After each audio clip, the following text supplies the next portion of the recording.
Fine vita, la giornata più lunga in Consiglio regionale, chiamato a votare la legge di iniziativa popolare sul suicidio medicalmente assistito, promossa dall'associazione Luca Coscioni. L'aria non è certo serena dopo giorni di tensioni e pressioni sui consiglieri. All'esterno di Palazzo Ferrofini manifestano i pro vita. Dentro il clima incandescente con il pallottoliere dei favorevoli e contrari che cambia di ora in ora, assottigliando sempre più i margini. Presenti tutti e 51 i consiglieri, ma qualcuno potrebbe uscire dall'aula o astenersi. La discussione inizia con la relazione di Sonia Brescaccin, poi prende la parola il governatore Zaia, che non ha mai fatto mistero della sua posizione a favore della legge sul fine vita, lasciando comunque libertà di voto ai suoi. Noi siamo sotto i riflettori perché semplicemente siamo i primi a trattare questo tema. Probabilmente quando ci sarà la 10ª regione non ci andrà più nessuno, non se ne interesserà più nessuno.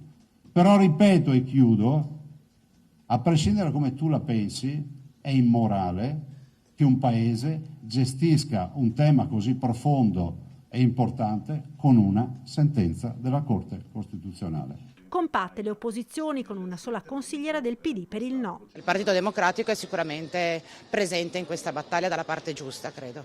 Compatto forse no?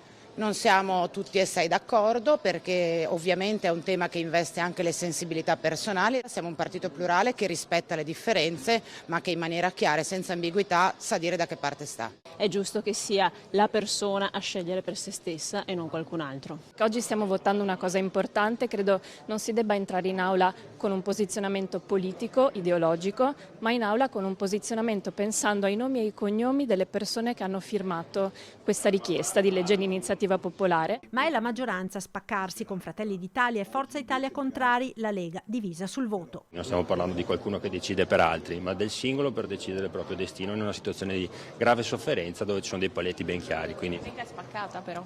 No, la Lega non è spaccata perché è sempre stata data libertà di coscienza e di voto. Il sistema sanitario regionale e nazionale è nato per curare i cittadini e non per attuare delle pratiche di morte come quelle che si vogliono portare avanti all'interno di questa regione. Noi dobbiamo lavorare per rendere dignitosa la vita, non possiamo legiferare per il fine vita. Credo che sia lo Stato a dover legiferare riguardo al fine vita e infatti non capisco cosa ci facciamo qua oggi noi in Regione del Veneto. Deve essere data l'opportunità da parte dello Stato e sistema sanitario e dei medici di poter affrontare questa situazione.